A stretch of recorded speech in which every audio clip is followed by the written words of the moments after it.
안녕하십니까? 하나님의 크신 은혜와 평강이 당신의 삶에 가득하기를 기도합니다. 오늘 우리는 그리스도인으로서의 삶의 본질에 대해 깊이 묵상하는 시간을 갖고자 합니다. 이 귀한 진리의 말씀이 더 많은 영혼에게 닿을 수 있도록 구독과 좋아요로 하나님의 선한 사역에 동참해 주시길 부탁드립니다. 여러분의 작은 손길이 누군가에게는 큰 위로와 희망이 될 수 있습니다. 주님의 이름으로 여러분을 축복합니다. 여러분은 그리스도인으로서 어떤 삶을 살고 계십니까? 우리는 종종 두 가지 방식 중 하나로 신앙생활을 합니다. 두 방식 모두 작동하는 것처럼 보이지만 하나는 다른 하나보다 훨씬 더 나은 하나님께서 우리에게 의도하신 삶의 방식입니다. 첫 번째는 이 땅에 발을 딛고 서서 하늘에 계신 하나님께 내 문제를 해결해 달라고 간절히 애원하는 삶입니다. 이것은 대부분의 우리가 신앙생활을 시작하는 지점입니다. 틀린 것은 아니지만 우리는 그곳에 평생 머물러 있을 필요는 없습니다. 두 번째 방식은 바로 하늘에 속한 자로서 이미 우리에게 주어진 권세를 가지고 이 땅의 문제들을 다스리는 삶입니다. 이것은 믿음이 실제로 작동하는 방식이며 하나님께서 우리 각자에게 허락하신 더 높은 차원의 삶으로의 초대입니다. 여러분은 땅에서 하늘을 향해 생각하는 것이 아니라 하늘에서 땅을 향해 생각하도록 허락받은 존재입니다.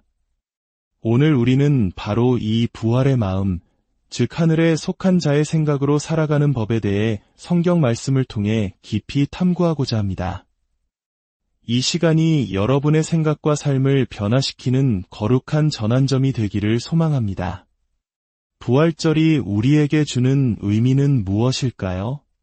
만약 예수 그리스도의 부활이 없었다면 우리의 믿음은 이 세상에서 가장 불쌍한 것이 될 것입니다. 우리의 모든 신앙, 모든 희망은 예수께서 죽은 자 가운데서 다시 살아나셨다는 단 하나의 역사적 사실에 달려 있습니다. 그리고 감사하게도 그 사실은 진실입니다. 이 놀라운 진리를 우리의 삶에 어떻게 적용할 수 있을까요? 먼저 로마서 6장의 말씀으로 들어가 보겠습니다. 로마서 6장 4절은 이렇게 말합니다.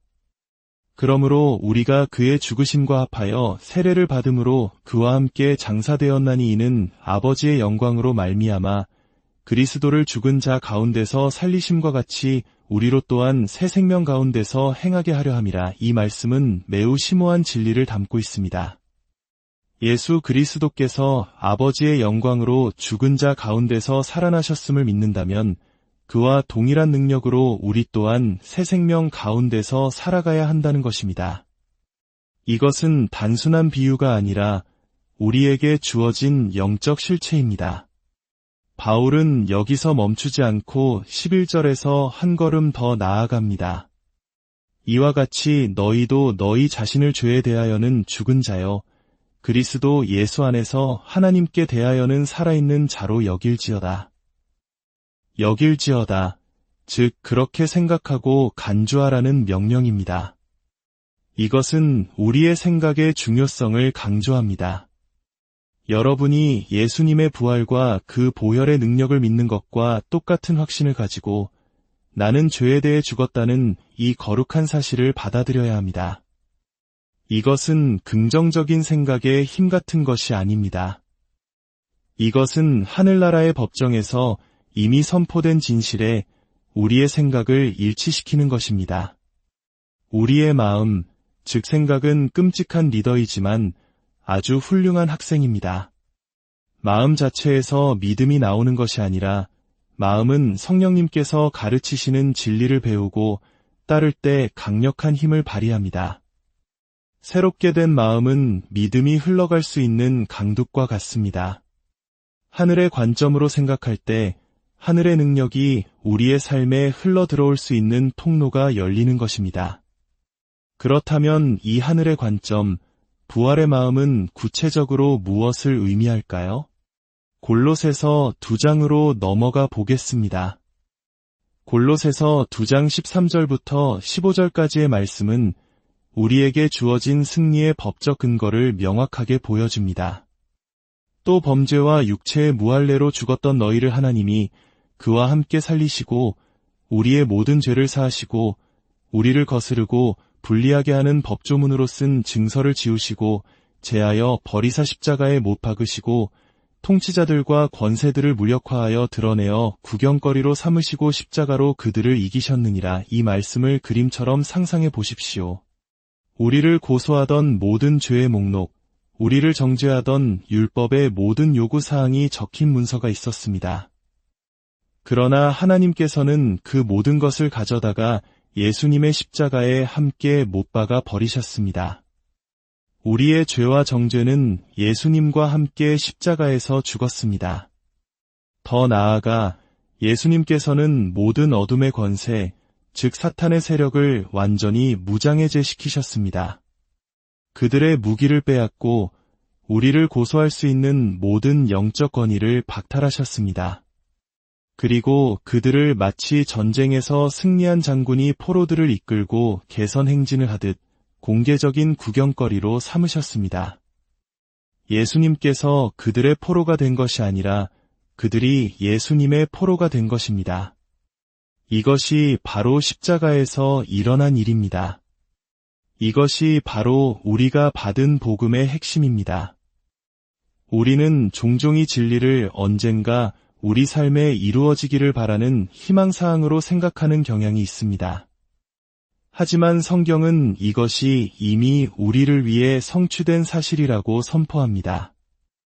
우리가 할 일은 이 승리를 우리의 삶 속에서 집행하는 것입니다. 어떻게 집행할 수 있을까요? 고통받는 이웃을 위해 기도할 때 그를 묶고 있던 어둠의 영향력이 떠나가고 그가 치유받는다면 당신은 바로 그리스도의 승리를 그 사람의 삶에 집행한 것입니다. 절망에 빠진 친구에게 소망의 말씀을 전하고 그가 다시 일어설 때 당신은 폐위된 어둠의 권세 위에 예수님의 통치를 선포한 것입니다.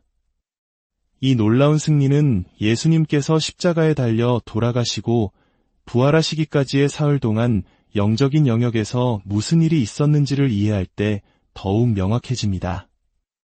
에베소서 4장 8절은 시편을 인용하여 이렇게 말합니다. 그러므로 이르기를 그가 위로 올라가실 때에 사로잡혔던 자들을 사로잡으시고 사람들에게 선물을 주셨다 하였도다. 예수님께서 십자가에서 죽으신 후 그분의 영은 스올, 즉 구약시대 죽은 자들이 머물던 곳으로 내려가셨습니다. 그곳은 믿음으로 살았던 의인들이 있던 아브라함의 품과 불신자들이 고통받던 곳으로 나뉘어 있었습니다. 예수님께서는 아브라함의 품에 있던 유로운 영혼들에게 가셔서 마침내 죄의 값이 치러졌음을 선포하셨습니다. 죄의 삭은 사망이라는 율법 아래 포로로 잡혀있던 그들을 해방시키신 것입니다. 그리고 예수님께서는 이 해방된 영혼들, 즉 그의 고난의 열매이자 승리의 전리품인 이 거룩한 행렬을 이끌고 아버지께로 올라가셨습니다. 마태복음 27장을 보면 예수님께서 운명하실 때 성소의 휘장이 위에서 아래로 찢어지고 땅이 진동하며 바위가 터지고 무덤들이 열리며 잠자던 성도들의 몸이 많이 일어났다고 기록되어 있습니다. 그리고 예수님의 부활 후에 그들이 거룩한 성에 들어가 많은 사람에게 보였다고 합니다. 이것은 예수님께서 스올에서 이끌고 나오신 그 거룩한 행렬이 잠시 예루살렘에 나타난 놀라운 광경이었을 것입니다. 그런데 이 장엄한 승리의 행진 중에 예수님께서는 잠시 멈추십니다. 요한복음 20장을 보면 부활하신 예수님께서 가장 먼저 자신을 나타내신 사람은 베드로나 요한이 아니라 7 귀신이 쫓겨났던 막달라 마리아였습니다. 예수님의 탄생 때 그분을 처음 품에 안았던 마리아는 순결의 상징인 동정녀 마리아였습니다.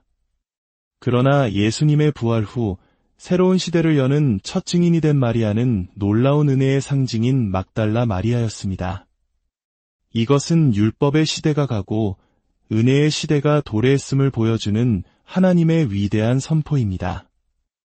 예수님께서는 아버지께로 가는 그 중요한 순간에도 슬피 우는 한 여인의 고통을 외면하지 않으시고 멈춰서서 그녀를 위로하셨습니다.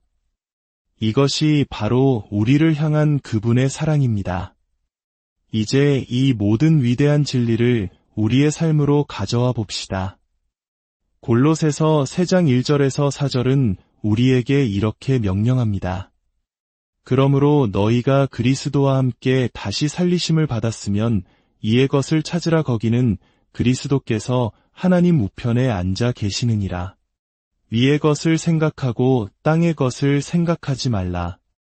이는 너희가 죽었고 너희 생명이 그리스도와 함께 하나님 안에 감추어졌음이라.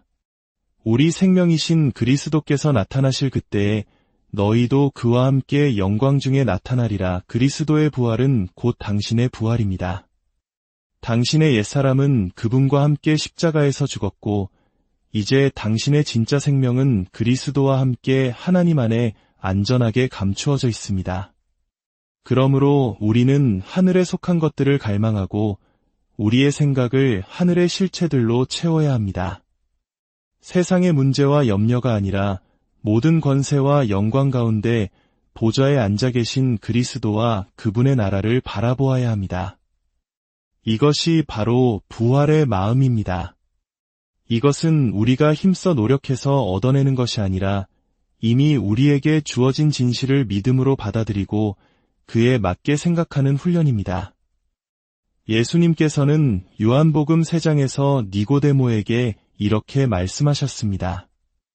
하늘에서 내려온 자 곧 인자 외에는 하늘에 올라간 자가 없느니라. 이 말씀은 예수님께서 십자가에 달리시기 전에 하신 말씀입니다. 아직 승천하시기 전인데도 그분은 마치 이미 하늘에 계신 것처럼 말씀하셨습니다. 실제로 그분은 이 땅에 계시는 동안에도 항상 하늘과 연결된 삶, 즉 승천의 삶을 사셨습니다. 그분은 땅에서 하늘의 뜻을 구하는 것이 아니라 하늘에서 아버지의 뜻을 보고 이 땅에서 행하셨습니다. 이것이 바로 우리에게 주어진 초대입니다. 우리는 더 이상 두려움과 염려, 패배감의 생각에 묶여 살 필요가 없습니다. 우리는 하늘의 관점에서 문제를 바라보고 하나님의 약속 위에서 생각하며 이미 주어진 승리를 선포하며 살아갈 수 있습니다. 사랑하는 성도 여러분, 오늘 들은 말씀을 마음에 깊이 새기십시오. 이것은 때로 우리의 머리로는 다 이해하기 어려운 거대한 진리입니다. 하지만 기도하며 묵상할 때 성령님께서 이 진리를 우리의 영에 밝히 보여주실 것입니다. 여러분의 생각을 하늘의 것들로 채우는 훈련을 시작하십시오. 염려가 찾아올 때 그리스도께서 이미 모든 어둠의 권세를 이기셨음을 선포하십시오. 질병으로 고통받을 때 그분의 채찍에 맞음으로 우리가 나음을 입었다는 진리 위에 서십시오. 관계에 어려움이 있을 때 모든 것을 새롭게 하시는 그분의 사랑과 용서를 풀어 놓으십시오. 우리는 땅의 문제에 반응하며 살아가는 존재가 아니라 하늘 아버지의 마음에 반응하며 살아가는 존재로 부름받았습니다. 당신의 마음을, 당신의 생각을 하늘에 고정하십시오. 그럴 때 당신은 이 땅에서 하늘의 삶을 살아가는 기적을 경험하게 될 것입니다. 함께 기도하겠습니다. 하나님 아버지, 오늘 저희에게 부활의 마음이라는 놀라운 진리를 가르쳐 주시니 감사합니다. 우리가 더 이상 땅의 문제에 얽매여 패배자처럼 사는 것이 아니라 그리스도 예수 안에서 이미 허락된 완전한 승리를 누리며 살게 하옵소서. 우리의 생각을 지켜주셔서 두려움과 염려 대신 하늘의 소망과 평강으로 가득 채워주옵소서. 우리의 눈을 열어 우리가 보지 못했던 하늘의 실체들을 보게 하시고 우리의 마음을 열어 우리가 이해하지 못했던 하나님의 위대한 계획을 깨닫게 하옵소서. 그리하여 우리의 매일의 삶이 이 땅에서 하나님의 뜻을 이루어드리는 거룩한 통로가 되게 하여 주시옵소서. 우리 주 예수 그리스도의 이름으로 기도드립니다.